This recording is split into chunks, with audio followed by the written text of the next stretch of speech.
Hello, ladies and gentlemen, and welcome to Focus on Liberia. This is International Women's Day. Happy International Women's Day.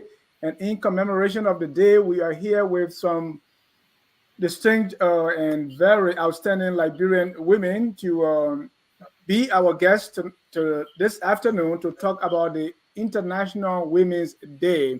I want to welcome all our viewers from across the globe. This is Focus on Liberia. I'm here with my co-host, Mr. Ansoni Sia. Mr. Sia, welcome to the broadcast.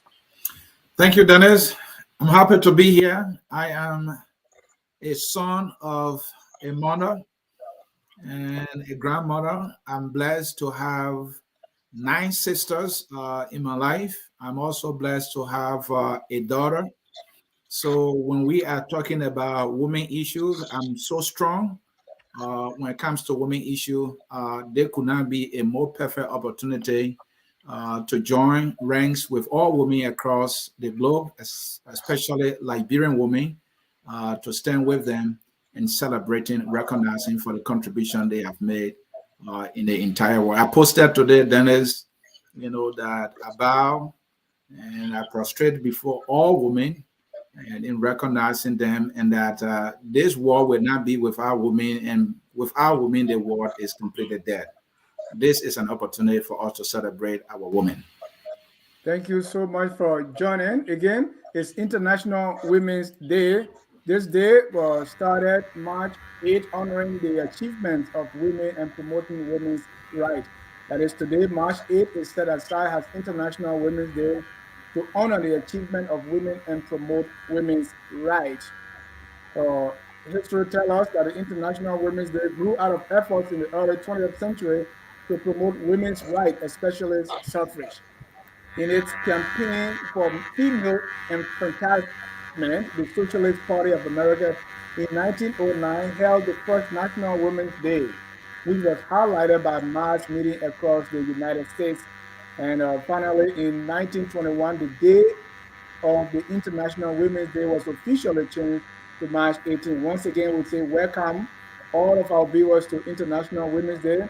We have with us as guests Atty. Mmonbeydo, Nadine, Joah. Anthony, welcome to Focus on Liberia. We are so happy to have you.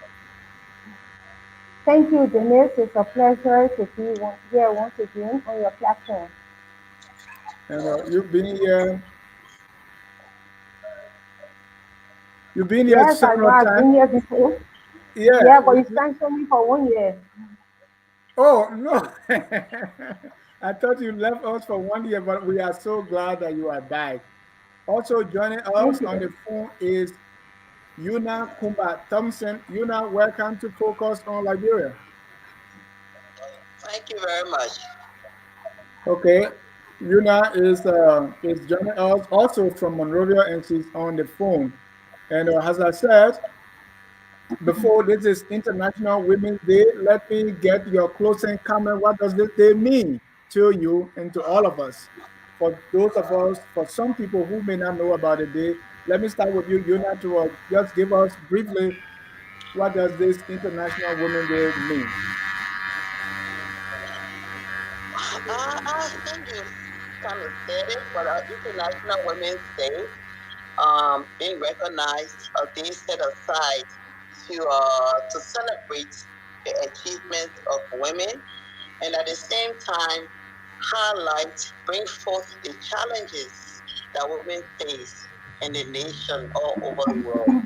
So this is the day, and our country, Liberia, being a signatory to that, having signed on to that, has made it a duty to observe it and to also take steps in addressing the issues that confront women and girls.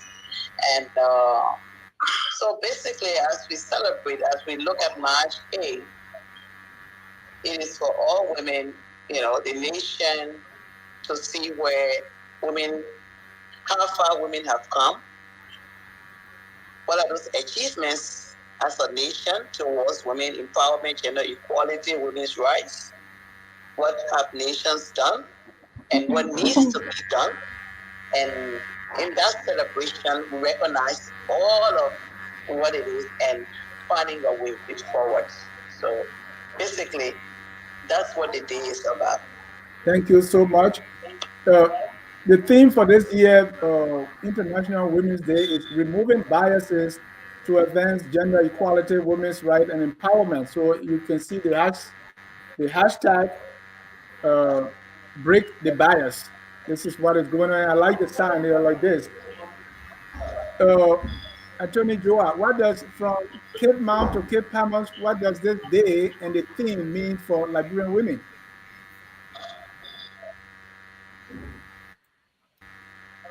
Mmonbeydo, can you hear me? Hello? Hello?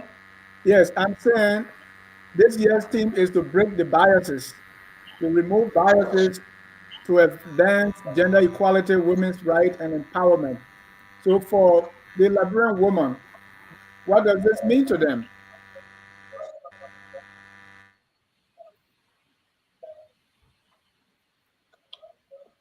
Attorney Joah, can you hear me?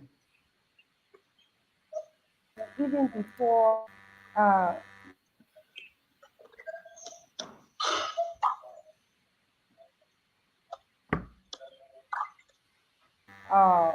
coverage, women's. We lost you there, Attorney Joah.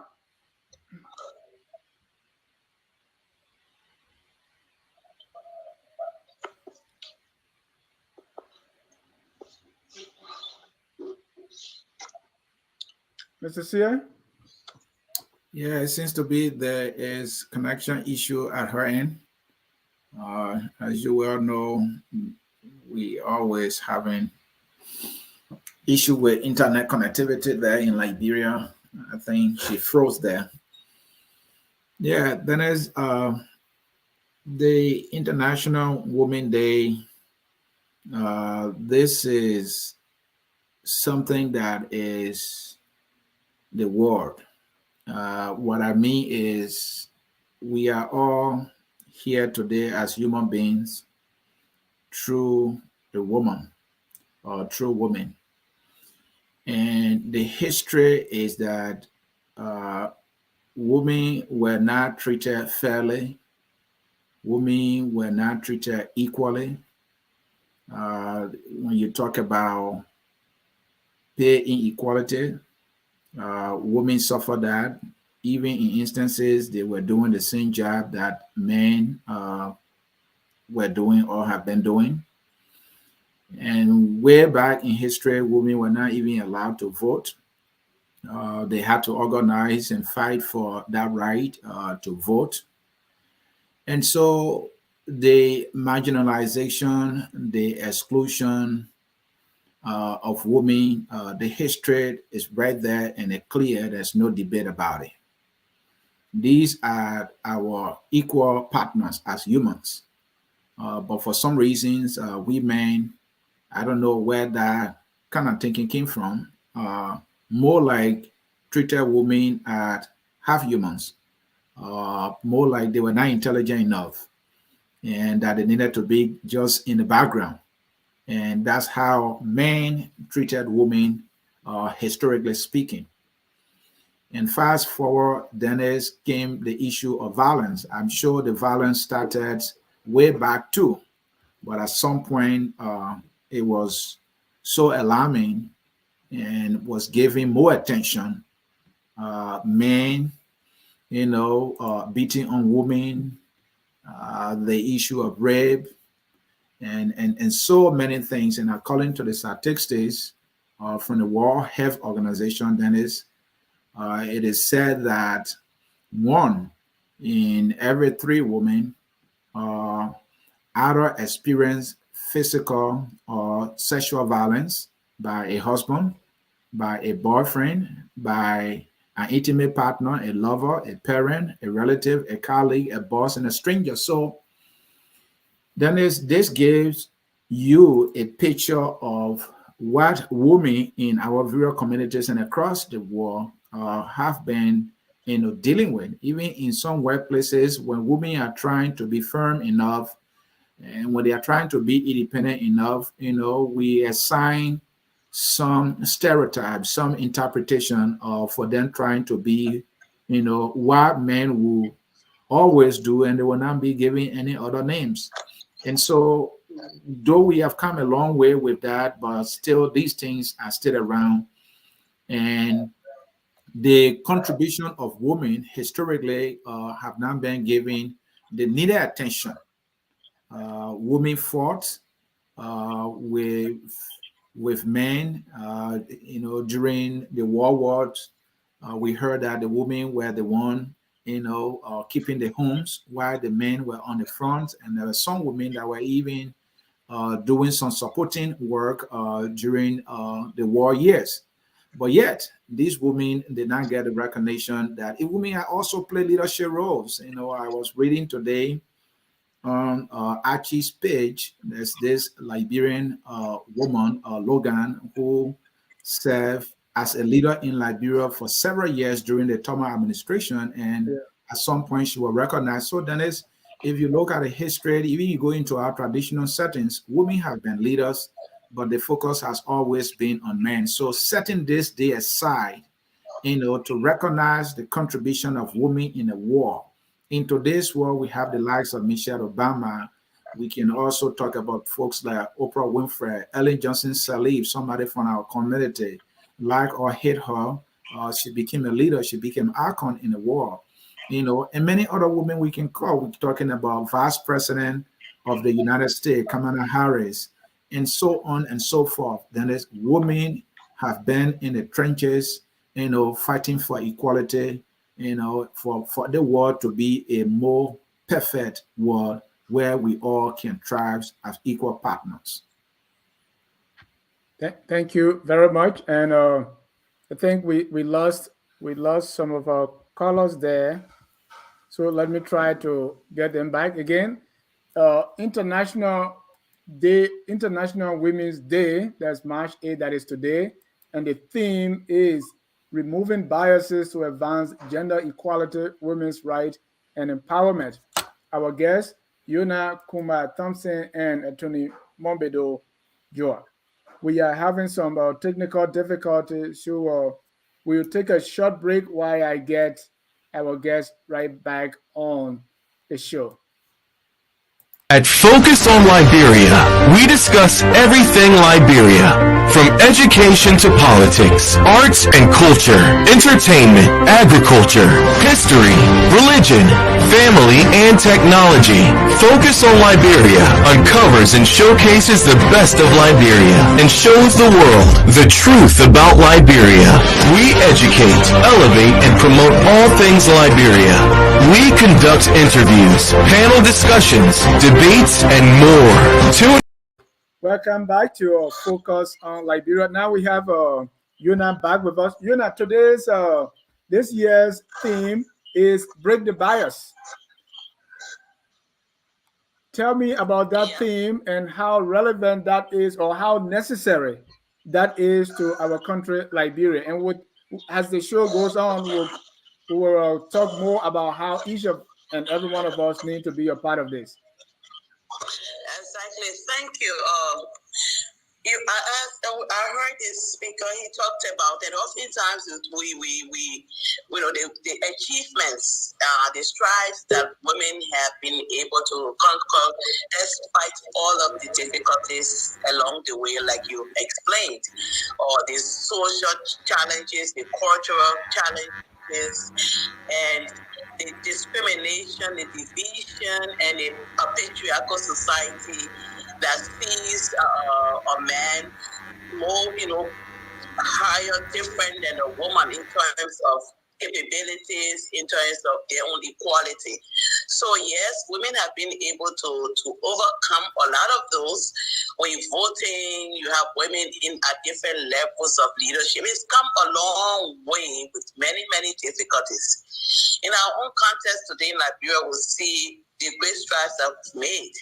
Since coming back, especially in 2004, out of the war, for almost 18 years, the awareness has been created in Liberia, the sensitivity of in the public as well as officials of government at all levels about the relevance, the importance of women, their role in society, their contributions cannot be underestimated. We've advocated and we talked about those issues, and we can say in our own country today that we've been able to create that kind of awareness nationally.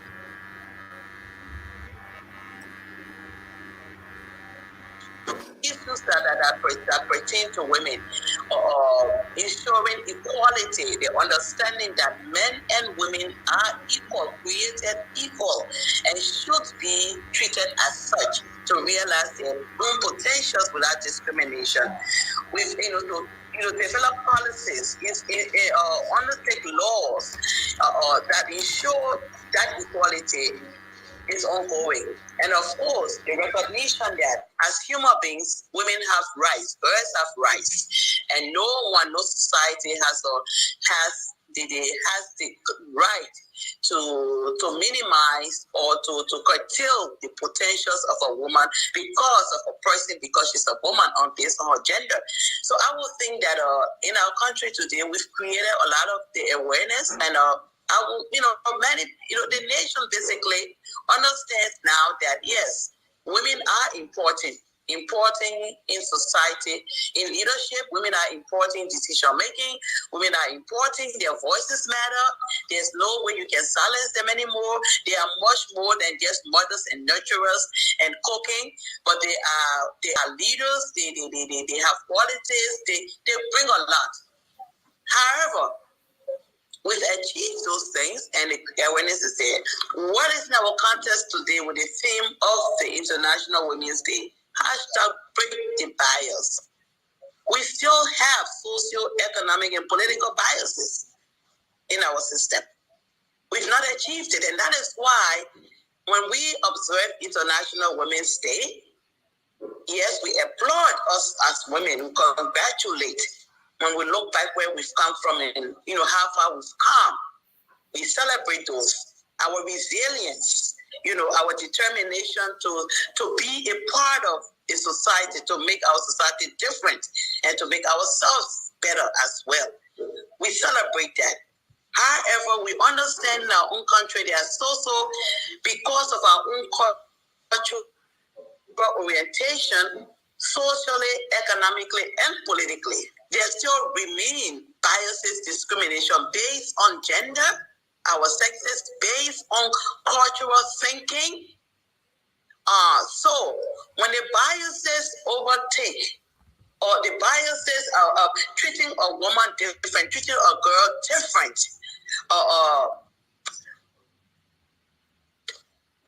it creates a barrier such that the challenges put before her, if not removed, not only individually, collectively as a nation, and even as institutions, then you never see a nation grow to be its better self. When you have 50 plus 1 women, when the biases, culture. Yeah. There was something I thought about just recently. There was a situation and you're not to cut you off. I want us to come to those details later as we set the premise, and thank you for laying that out. And I will come back to you so that we can go into these one at a time on the biases women face and why this day is very significant, especially the theme. Let me go to Anthony Mmonbeydo Joah before I bring in my friend, my man Anthony. Mmonbeydo, are you there? Anthony I'm Joah, are you here. there? Oh, okay. So coming to the biases to I'm here. all right, break the bias. What are the challenges women face in Liberia that make this theme relevant to our society, to the plight of women in Liberia? Just an overview. So, as my mother, Kumba Thompson, explicitly says, women face bias in every sphere, at every level, in our society. And just to make it or to put it very plainly, the common example that you will hear is that girls don't pass math. That is boys' area. And of course, we've seen in the last few days how the girls have broken that particular bias. Right now, the girls are ruling the world. We have uh, a medical student who is a girl who does the medical school. We have Charlene Gonski who does the counselor test. We have Samuel here, who's a lady who does the law school. So, those are the kinds of things. Boys will carry their father's name, and the woman will say, she will go ahead with her husband. So the boys will be treated better. But girls stay home to wash the dishes because they're going to marry, and the boys will be the leader in the home, and the wives will wash their clothes. So all of those biases, how we treat our children in the home, has hindered them in going ahead for leadership positions. And you can see it today in our society. Right now, women are half the population, but constitute the lack economic sustenance to reach ahead. When it comes to political attainment, you don't have money in Liberia, how will you get ahead? And that's one of the key things to attain political positions. So all of these biases created from the home, politically, culturally, in our tradition, religiously, where they say the man is the head of the home, and the women must submit themselves to the man. It is ingrained in us at every turn, whether in the home, whether we go to church or our mosque, or whether we sit socially, we have to give the men space. So for this reason, women have been held back. They do not know how to go ahead. But in recent times, because of the awareness, women are beginning to break that mold. They're beginning to take up space for themselves, to say we belong here and we're going to take our space. And so I'm so happy that this achievement by these young women comes on the eve of this particular thing, break the bias, because women are now beginning to take up and space for clean the space for themselves to say, yes, we belong here, we will bring our seat at the table, and we're breaking the bias. Even though most of these biases remain, people still tell rape jokes. You see somebody on social media, they put one woman with, big behind there, and they say, look at the tall building. And I go there and I call them out because we shouldn't allow these things to pass. When we see this, horrific rape case, then everyone wants to talk. But tomorrow we'll blame it on something else. Oh, the woman has short and skirt on, or you know, she had all her tete was just showing out. But men wear the same thing and they pass around. Nobody raped them. And besides, the majority of the rapes that go on are little children who are raped below the age of 10 years old. Women try to enter the political sphere, you bring country devil out for them, or you create unnecessary laws that prohibit them from entering that space. So, it's important that we advance this thing so that other women who have not begun to clean their space will start cleaning their space and seeing the example, will start moving ahead and knowing that they belong in a particular space. As I speak to you, there are schools that are saying that ladies cannot be leaders in those schools. We need to reach out to these schools to tell those girls that you belong there. Thank you so much, Mmonbeydo. My question is on equal participation, which can also be referred to as equality, in all aspects of life, especially in the political sphere. There is this advocacy by most women that there should be 50% participation in governance. And they are even going as far as trying to say it should be legislated, it should be put into law. And this is so because men have been so dominant, right? But the dominant that men have had all along was not legislated. It's like men got involved. So my question is, legislating it when it was not legislated for men is more like you are saying we need your help here for us to have equal participation. And that is what I'm understanding it to mean. Nobody. Let me clarify this. Nobody is legislating seats for women. As Mm, as late as the 1940s, the mm, legislature was a place that women did not go.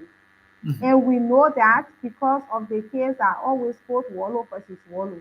The man mm, went there to divorce his wife. The first Harvard graduate, P.D. Wallow, went there to mm, divorce his wife. mm. And they made a legislation divorcing that man for his wife. And that's where the Supreme Court came on and said that, due process, that's where it came from. That, a precedent. Due process is important. That for that case, because he went to divorce his wife in the legislature, when he knew that his wife could not go. So now we wanted, as time, passed, women gained the right to vote. Women started going to the legislature, and now women began to be elected. We still could not reach the parity to vote for our issues. The rape law, for example, was championed by APL and passed under the tenure of Madame Salif and lobbied for by women advocates. You go to the court as a woman. As a woman, you go to the court now and you start talking about psychological violence. They say, what's that? Don't women in jail won't can do all kinds of things in here again. Those are the same men. So women know women issues. Women supposed to be there. How can you go and exclude one half of the population? There's a reason, as Ms. Kumba said, that women are not reaching the legislature because it is socially, culturally, and politically ingrained in us that even our mothers and how they treat us from birth, you know, and hold us back in some sense. So the law is saying, yes, the law has passed the House of Legislature. It has reached the Senate for ratification. The new elections law, section 4.5E and B or so, says that political parties shall submit a list of not more than 70% of each gender and not less than 30% of each gender. Liberia has a political system of simple majority. All of you will go to the polls, but it increases the chances of women getting elected. It put the burden or the obligation on political parties as they should to train more women or to train their partisans to contest on the party ticket. So it relieves them of all those excuses that they would have made to say, oh, we're not stopping them from running.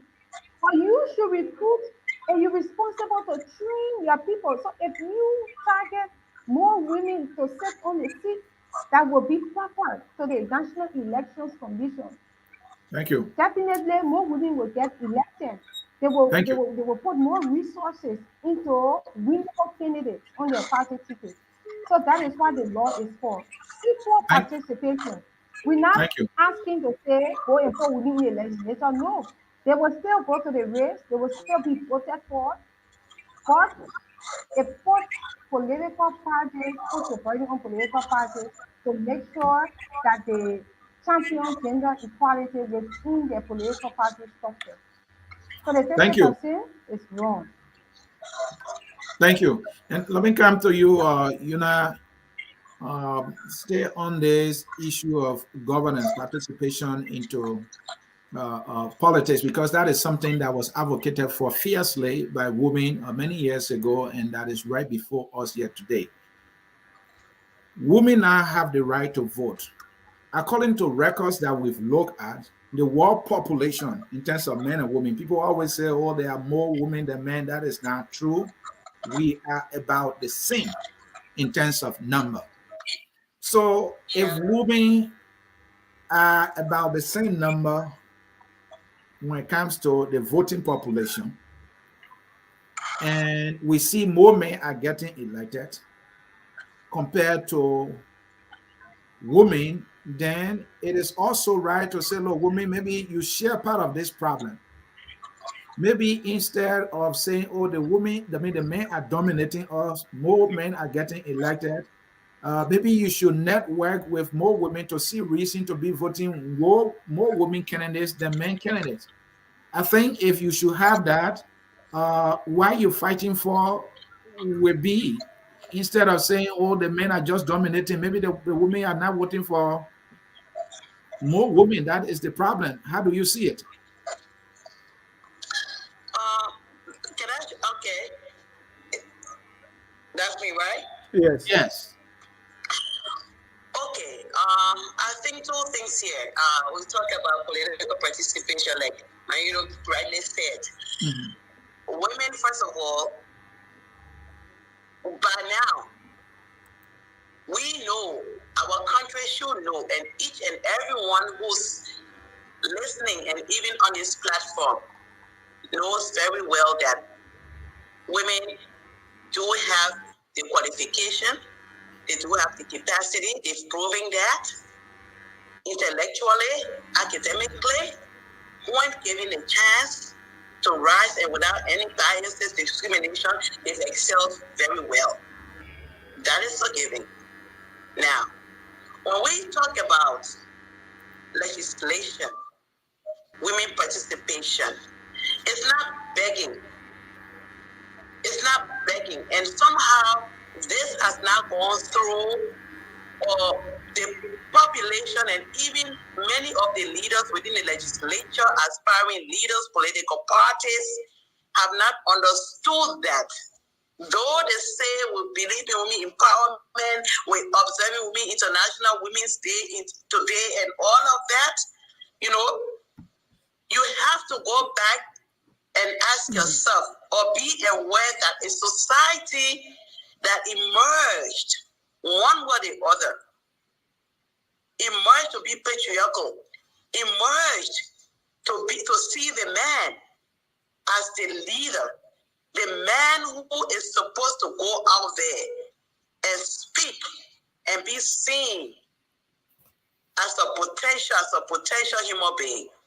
That has gone on for centuries. In our own country, Liberia, since its establishment, it's been like that. Men are more important. They should hold positions. They should be voted for. They have their limitation. This is how far they go. And today, in 2021, we've made achievements, as has been mentioned. However, the legislature before 2004,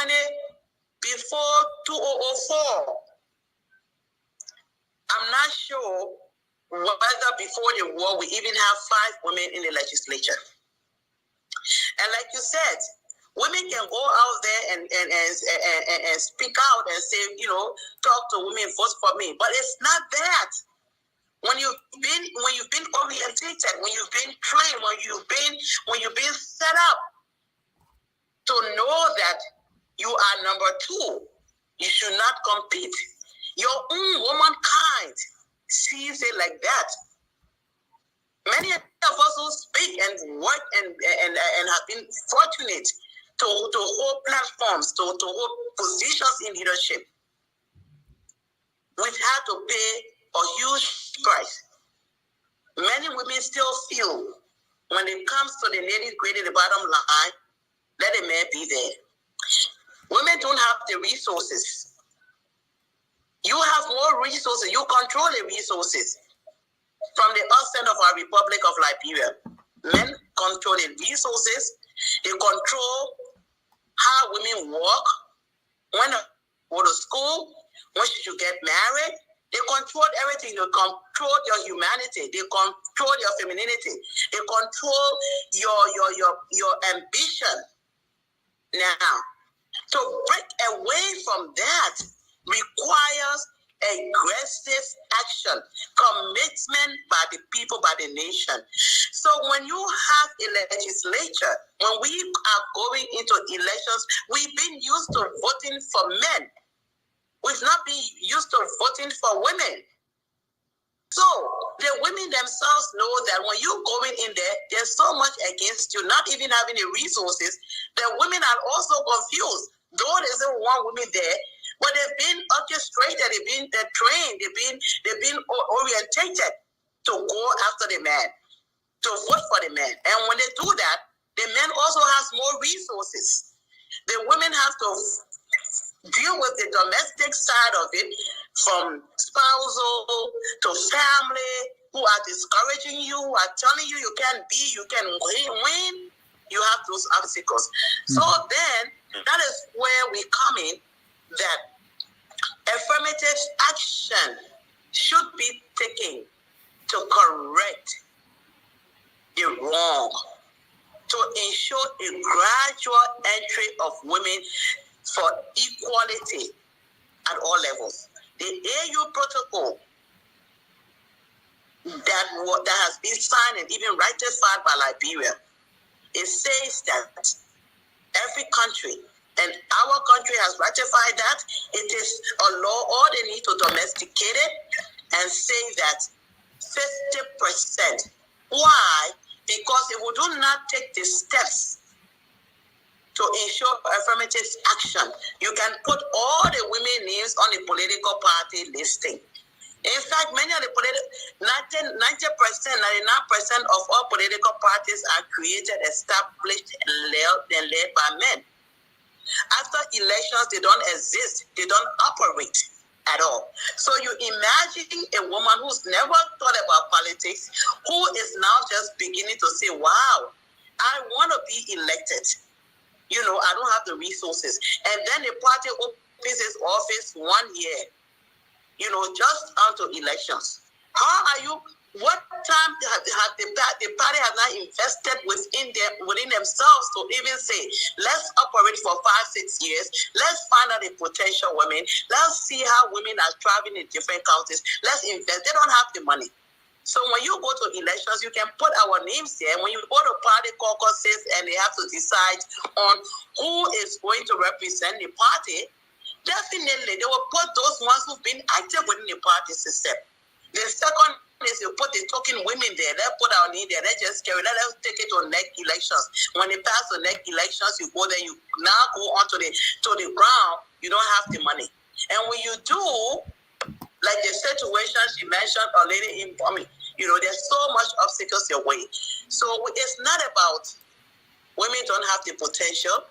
It's about understanding the barriers, the biases, the discrimination against women and girls from onset of birth that have led us to this point where we've now gotten to a point of equality.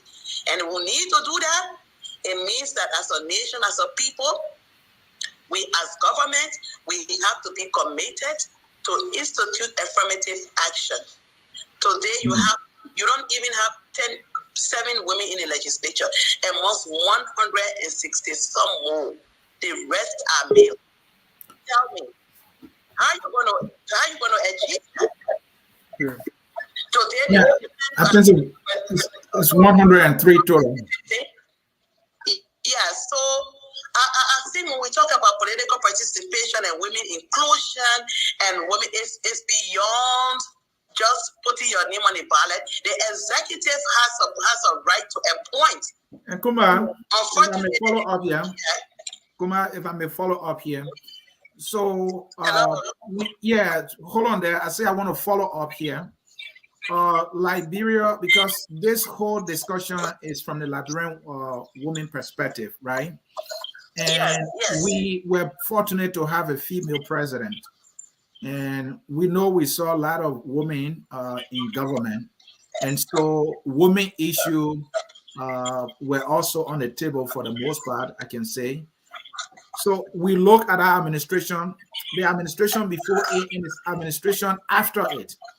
You, the Liberian woman, where you think we are right now, if you are to look at administration before Ellen, administration after Ellen, and looking at women issue, are we in a much better place before Ellen, during Ellen, or after Ellen? Well, it's good that you mentioned the various administrations they did. We've achieved a lot in terms of policy during the past administration. Unfortunately, we were not able to secure any substantive or legal binding that will push, for example, equal participation of women and push the agenda of the AU Protocol on the rights of women in Africa. We've not achieved an affirmative action, and we have to move away from wherein administrations come in and they use their own discretion to decide on what is women empowerment and what is not, what we should do today. So we need to hold our governments accountable. So in the past administration, we created a lot of awareness. We did not reach a 50-50 parity during the past administration of President Ellen Johnson Sirleaf. We did not. We did not achieve a law in the legislature that could hold the nation accountable as per the legal instruments, the CEDAW, the AU Protocol, and all of the UN resolutions. We did not achieve it. We did not achieve a law to promote positive culture, to remove the negative, the female genital mutilation. We did not. We're still signing moratoriums. We're still signing from President Ellen Sirleaf's time to this time, to President George Weah's time. We are where we are. We still have not passed an affirmative action law. Today, I understand that the legislature, the representatives have passed a law, and hope it goes to the Senate for the election law for 30%. And of course, Speaker Chambers said, and the president said, Speaker Chambers told the president that the women want 30, but we will make it 50%. And the president says he's going to hold the legislature onto that. So Thank you. the FGM law has not been passed. There's a moratorium for 3 years, but you do not have the resources to hold all the people accountable and say no Sunday, only promote positive culture within the Sunday and remove this and hold people accountable is not going to happen. So the two administrations, we've achieved greater awareness. Today we have 1/3 of women in the executive.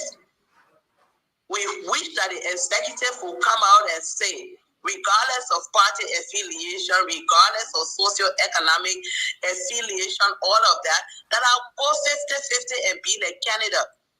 And the legislature can come out and say we do affirmative action and be like Sweden and be like Sudan. It's possible. Thank you. So, yes. Thank you, and definitely it's possible. So let's look at this, and let me bring in Mmonbeydo as a form of training and awareness. Because sometimes we are throwing some words, we have some words, and maybe some people don't know. So let's look at few words that are in the theme: removing biases to advance gender equality, women's rights, women empowerment. Briefly, Anthony, Joah, what is gender equality? What is women's rights? And what is women empowerment? And those things that are listed, what have been the barriers? So everyone was born with rights, right? Natural rights that are what we call inalienable to men. No one can take that from you. For example, the right to live, the right to speak, the right to go to school, those kind of rights to be, you know, everyone should have to access those rights. There are certain rights that are inalienable to men. So women are simply saying, as as what is known as gender equality, that those same rights that accrue to men, women should also have those rights, and women should be empowered to be able to access those rights.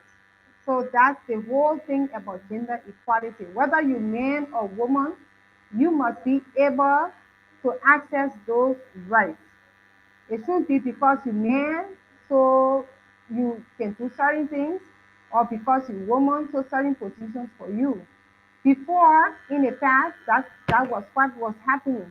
But now, as the world progresses and women are becoming more aware, as you said in the history of the International Women's Day, when the Industrial Revolution took place, women started to go to work and they started to make money because they couldn't stay home because now, the world was getting industrialized.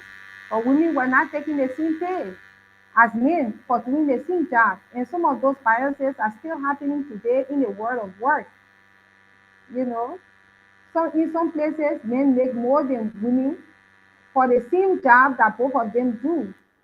So that's what this day is all about, not only to celebrate the, the, the, the achievements and contributions of women, but to make sure that both sexes are equal in terms of what rights accrue to both of them. Thank you. And Kumba, you when you were explaining, you talk about the orientation because I'm talking about with the women's rights, empowerment, gender equality. They are being barriers. You talk about the orientation, not just for men but women as well, and that's why a woman has. We talk about what? No, I said women's right.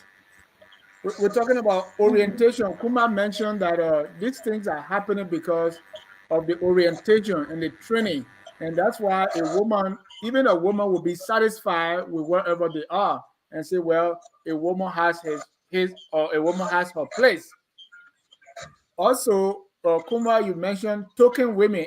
So I want you to give me a little more on that the orientation of both men and women have caused this issue and also the training that we get and what can we do to change those things.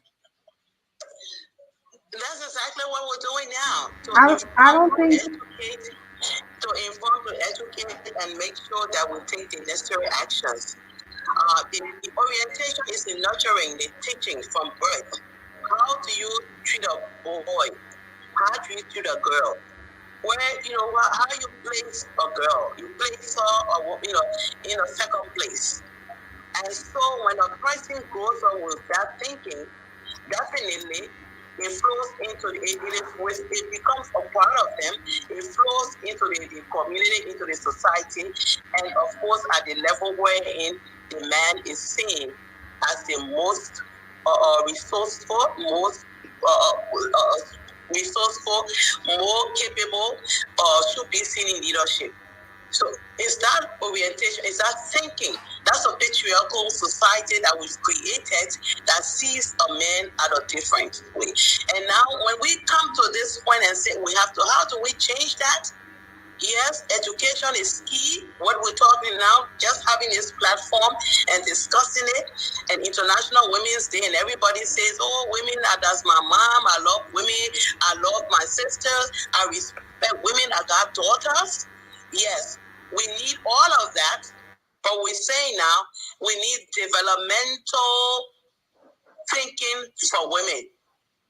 Not in a social context or where you say that, mom, I respect women. Yes, you respect them, but we're saying that equality, first see her as a human being who was born with everything that God has given the man.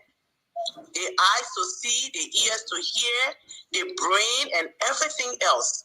So when you hear that, and that's what it is, a human rights. So when you have those rights within that you cannot take away my breath. That's what it is. Then we come to why do we say women's rights? It's because our own society said women were not important, so they shouldn't talk. Women shouldn't go to school. The women should marry. Somebody should marry them when even in their mother's belly. Yeah. By the time a baby is born, or she has no bodily integrity. She has no right to her body. She cannot make a decision for herself except a man, her husband, or father. So those are the rights. Don't take away. I'm a human being. I can make the decision. I can make my own choices at a certain age. Don't take it away from me. And our country, our society has taken that away from women. And so when we talk about it, to reclaim, is to let society know, to let men know, to let governments know that women are human beings. They reclaim their rights. They have the potential. And wherein we as a society, as families, as institutions, have created a barrier, have orientated our thinking, we should change it and take the steps so that we have an equilibrium where a man and a woman and a girl, first of all, are seen as equal human beings and not to be discriminated against because of the sex that they are. Once we do that, in all spheres, economically, socially, politically, then we take the steps to recognize that we have created barriers that are biased, barriers that discriminate against the girl and the boy, and we should now take the corrective steps.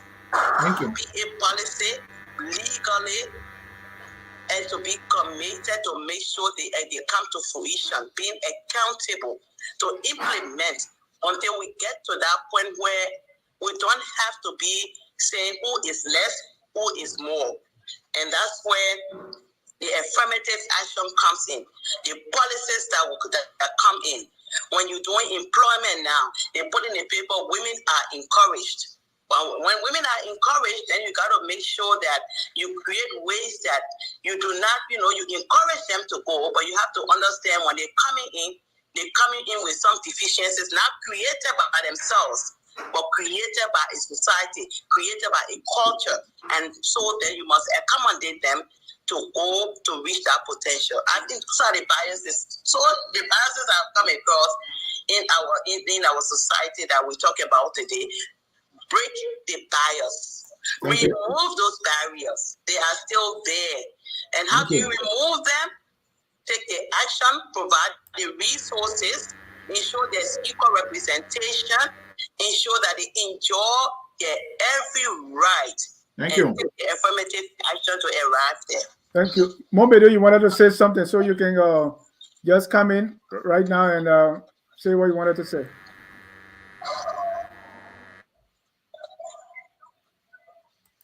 Mmonbeydo? Was online and she explained splendidly, but just to follow up on what she said, well, have you ever seen, where a woman says something and a man has to come and say the same thing because before it is taken into consideration?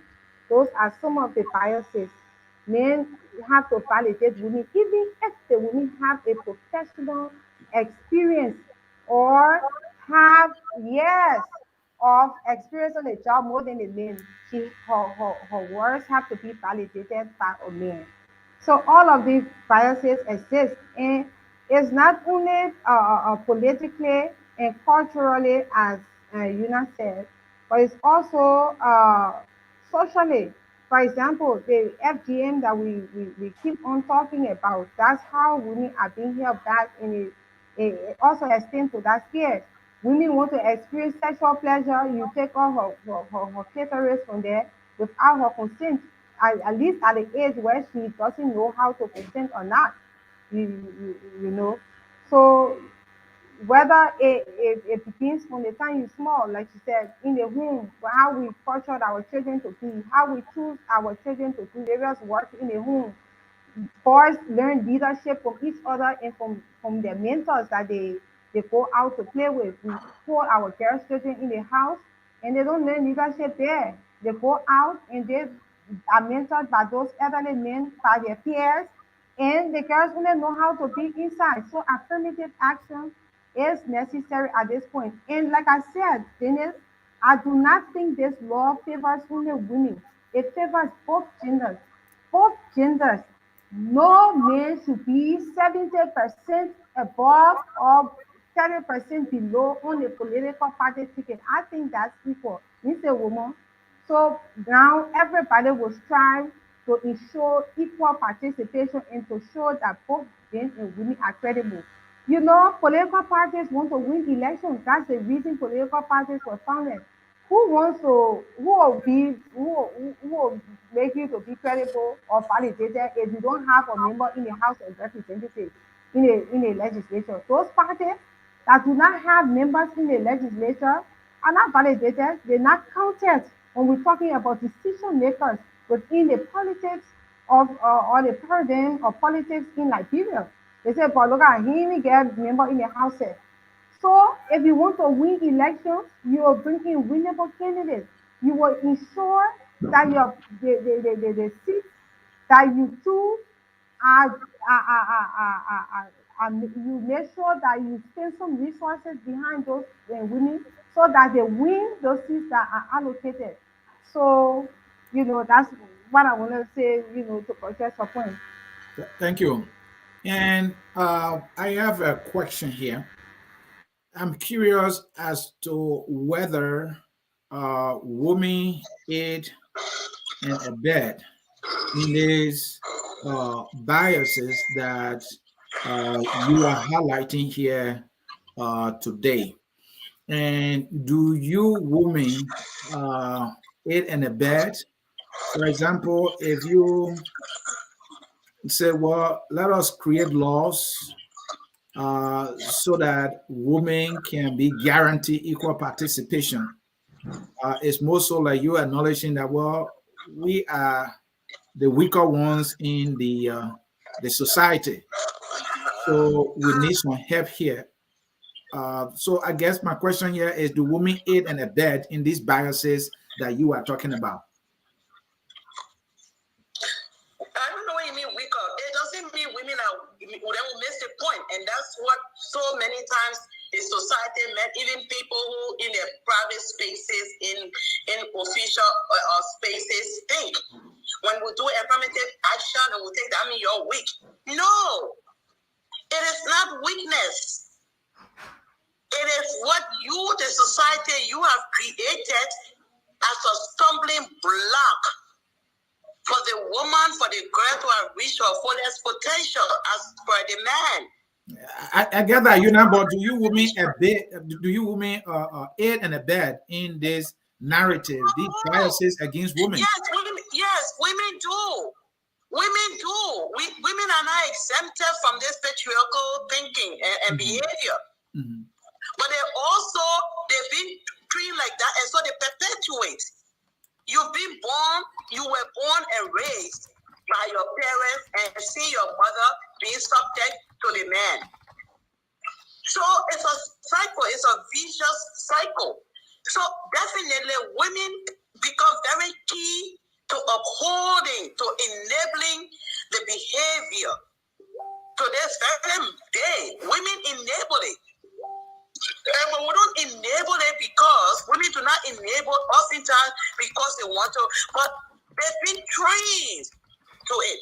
So it's going to take a long time for women as a whole to realize that, wow, we have to change this. So women do. Like today, there was a situation I was laughing, we went to a program, and then there was a seating arrangement, something like that. And it was International Women's Day, and there we were, and there were no seats for some of us who seem to be prominent or people who have played a role in society, And I said to them, if a man walked in here, a former minister or former director or some legislature, and he stood back, they would gladly open the door and give a seat to the man to sit down. When the woman walks in, who's been in those positions even better than the man, we don't even give her a look. Because we prefer the man. And so yes, we are. That's what the awareness is. That's what the changing behavior and actions, that women are not exempted. Not every woman believes in what we're talking right now. But it is just, we don't mind you having the choice. But what it is that you can make your choice, but make sure we just want society to correct the ills. And then a woman can decide and say, well, I just want to be a homemaker, and that is great. I don't aspire to be in politics. I don't aspire to be independent, but let it be her choice.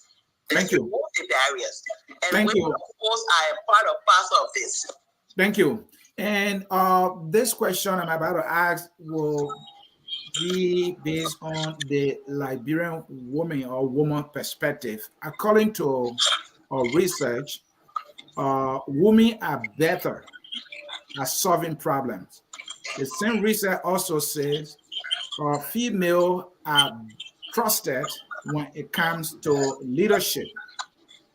The research also says women leaders are more collaborative, and that women also make terrific mentors. Do you Liberian women see things as outlined by this research?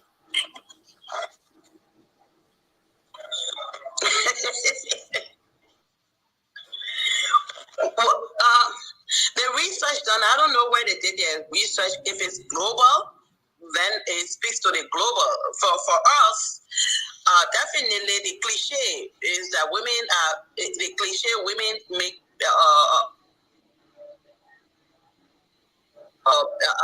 better custodians of finances. That's what we say. Okay, because women tend to be frugal. They don't think. They think in terms of a family. They think in terms of how am I going to take care of my family. They become managers, good managers. That's what they've been trained to do, and that is fine. Women can be good listeners, or they solve them, they problem solvers, and it starts from the home. They come with empathy, and because their biological makeup, the biological makeup of a woman puts her in a position to be in tune with a child long before the child is born. So that nurturing is more into her. When you have to feed a child, when you have to carry a child for 9 months, when you have to be there to make sure that that child is taken from the day of conception when it comes to birth, definitely there's a uniqueness that comes with a woman that a man may not have because of their biological makeup. So that is great attribute. It doesn't mean that attribute really makes them. Just that. Yeah. Trust is key for any functioning society. When you have a society wherein people are not trusted, you have chaos. So let's talk trust when it comes to women. Research also says that women can be more trusted when it comes to leadership, when it comes to management. In Liberia, trust is lacking completely.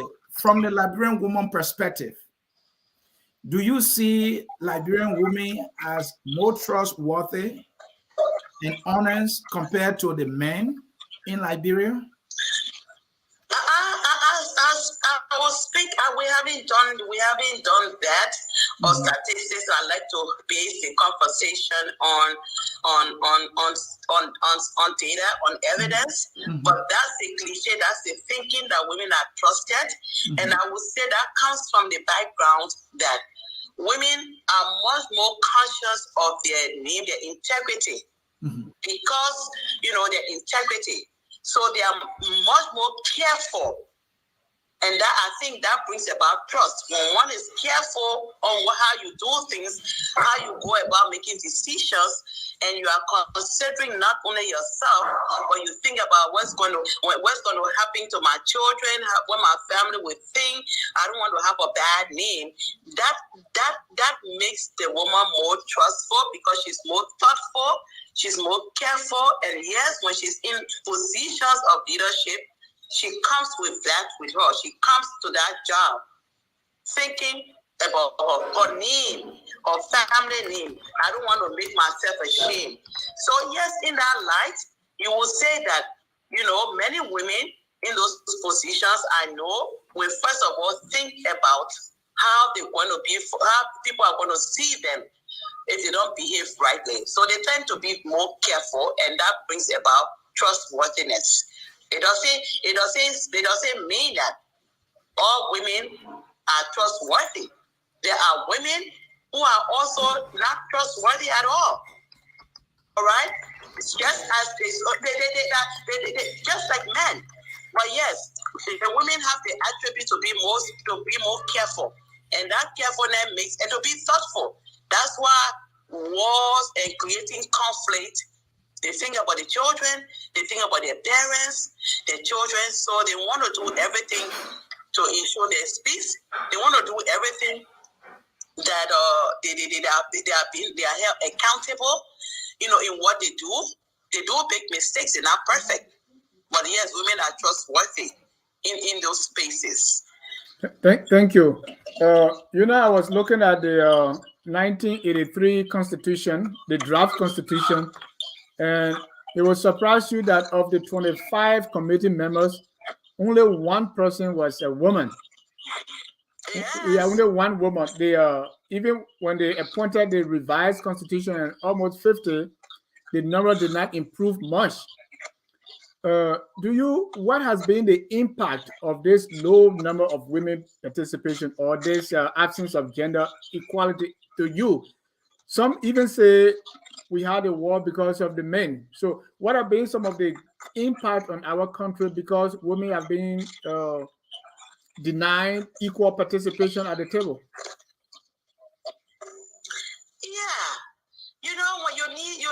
You need two types of people. Everyone cannot think the same way, and so definitely, like in a home, you cannot be the man, you cannot be the father and be the mother at the same time. It's difficult. That's why you have both parents, and one way or the other, you need a supporting team. Anything outside of that, it'll be difficult.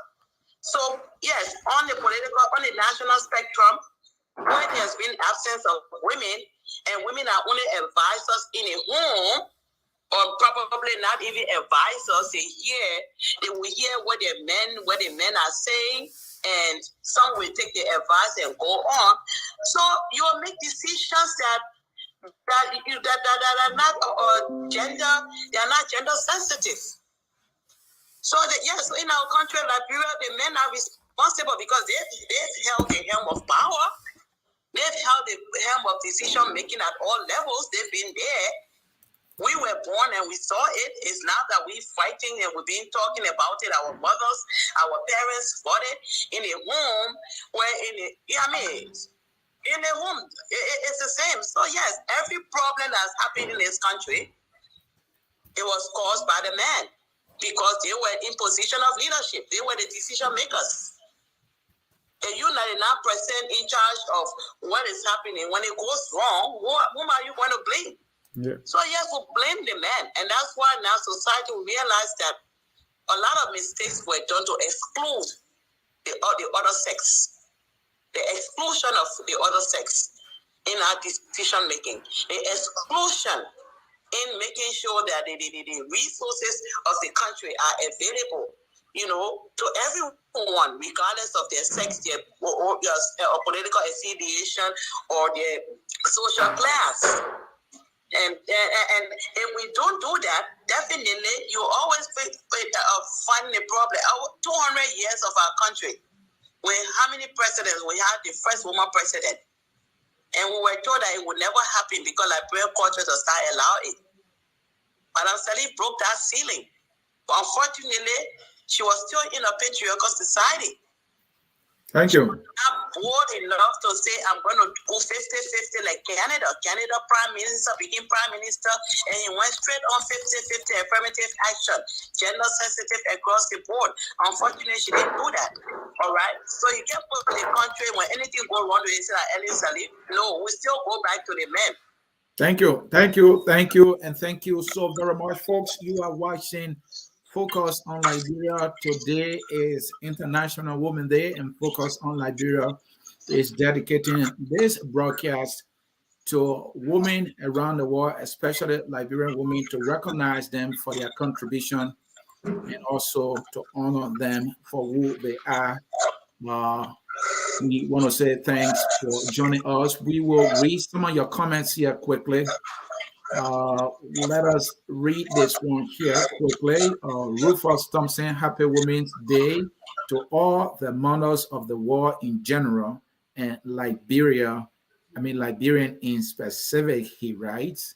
Let us hear from Dr. Pajibo. In order to maximize our efforts as a nation in breaking the bias against women, we need a root and branch approach. One, Liberian females who have made it in life should position themselves as positive models. Two, political parties should reserve a certain percentage of their safe and winnable seats to female candidates. Three, in every junior and senior high school, there should be a girl child education coordinator who will sensitize and counsel girls on sex for grade, the importance of education, the professor writes. Joah Mapo writes, one of my longtime childhood friends since elementary school is a mathematician. She was a math whiz since as way back as young children. I used that bias against myself as I grew up, saying I'm not a math student or numbers are not my thing. So sometimes we as women have to rally against ourselves. Let me go with this one from Rufus again. It is important that women challenge the system that has continuously downplayed their contributions. Martin Weyerman Brown, Anthony, my problem I have with women in Liberia is that when it is not in their interest, they more often show less interest. On this International Women's Day, we expected more emphasis on SGBV.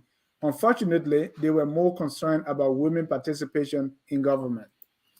Dr. Pajibo here again. In other parts of the world, some as in Ghana, where I stay, educational authorities are building science, technology, engineering, and mathematics STEM institutions specifically for women, for females at the secondary and tertiary levels at comparatively low cost or on scholarship basis. This is one way we can erase the stereotype that females are largely capable for only the arts and social sciences.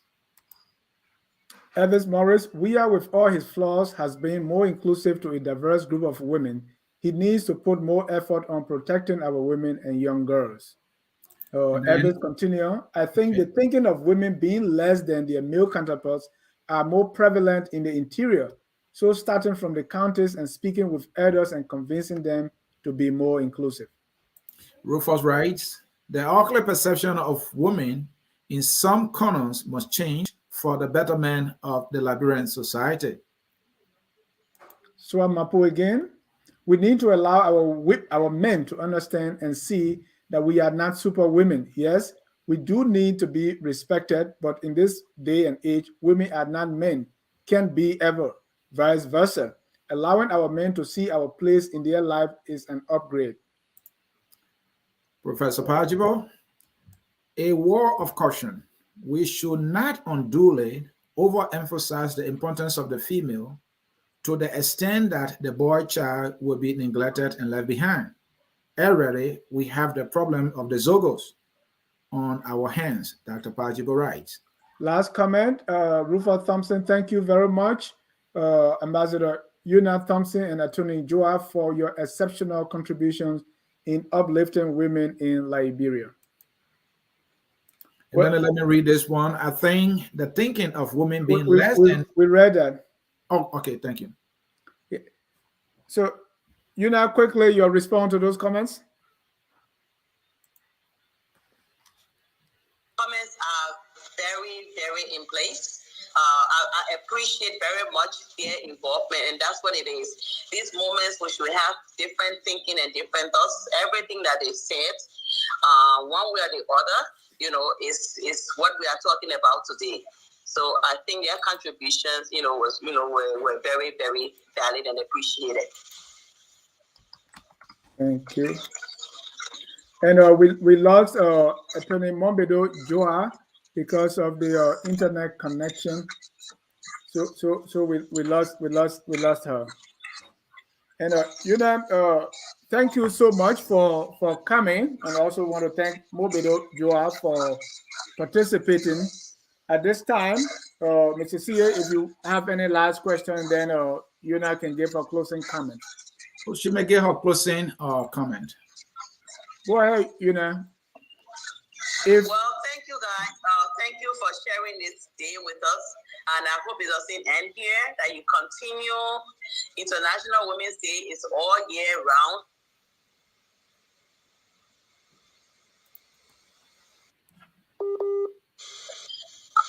That's what it is. Working towards someone, the last caller said, somebody said about sexual gender-based violence. We've talked about it, we talk about it every day, but all of that begins from the home, the changing of mindsets, the steps that we need to take to make corrective measures. Each and every one is a part of it. We need to be committed individually, collectively as a nation, as institutions. We need to go back in our home. So it's not enough to say, President Weah or the women are not talking for SGPV. Sexual gender-based violence is everybody's business. Women's rights is everybody's business. Gender equality is everybody's business. We must work towards removing the dangers, the biases to make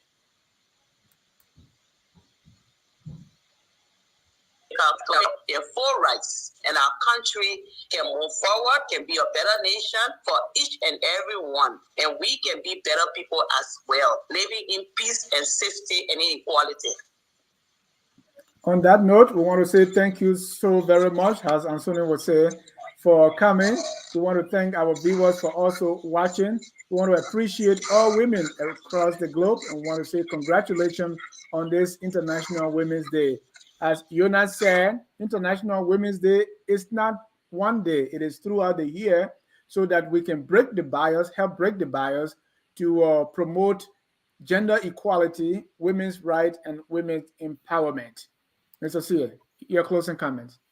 Then this subject is a war subject. When I say war, the whole war. We have this thing called the whole war because of the woman, and minus woman, we will all not be here.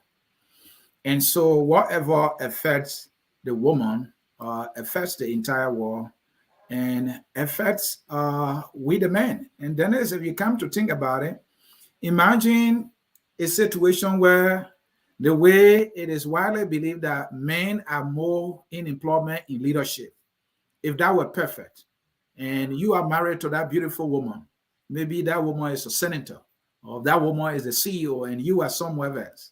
Imagine the resources that will be coming together, Dennis. And if women are given this opportunity to compete in leadership, to contribute to decision making, decisions that affect the nation, right? We will see a more perfect nation. We'll see a more perfect community. We'll see diverse decisions being made that will provide a much better space for humanity. This is something that we men should fight for. We should stand with women because it will be in our utmost interest to do so. We will even stand to benefit more because our children, without all the resources they need, to go to school and to do everything, that we hope them, we want them to see doing. So we men should be more robust in fighting the issues that affect women. And we see that women are making the effort, more women are getting educated, more women are getting involved in political leadership, in businesses. We should all support them. We should not violate them. We should not rape them. And we can talk to them and they can be our equal partner. That is the way to see them as sisters, mothers, and equal partners. We will do that. We'll have a more perfect world. Thank you. And I'm happy to be celebrating the women of Liberia and then the women in the world. Thank you. On top of the hour at 7, we're going to have Yakasa Wei. He's a Fulton Heights Council member. He's going to be here to make his case for the Minnesota State Representative, District number 66A. I'll be here with Mr. Wei, and you don't want to miss that. On that note, we want to say thank you so much for watching. We don't close any broadcast without reminding ourselves that we are all Liberians. Man, you're taking my thank you so much. Because you are here. Okay. So, no, you can add very. You can say thank you so very much. I didn't use very. Okay. All right. So we're going to end with the song that says we are all Liberian. And we must do everything and whatever it takes to make our country the glorious land of liberty. Good night and God bless you. We are Liberian.